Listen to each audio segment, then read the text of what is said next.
This course is brought to you by Appy Pie as part of our Academy series.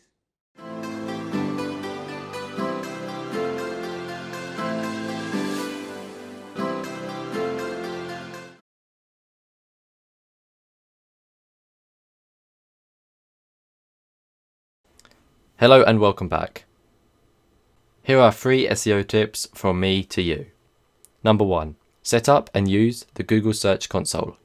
To find out, among other things, what keywords your site is ranking for and which other sites are linking to yours, make sure that you sign up and use Google Search Console. Number 2. Set up a Google My Business page for your business. Doing so builds trust with Google and improves rankings for localized keywords to improve your local SEO. And finally, number 3. Diversify your traffic sources. Google is a great source of traffic, but being 100% reliable on them for visitors to your website puts you in a vulnerable position. Thanks for watching, thanks for listening, and I'll see you in the next one. Goodbye.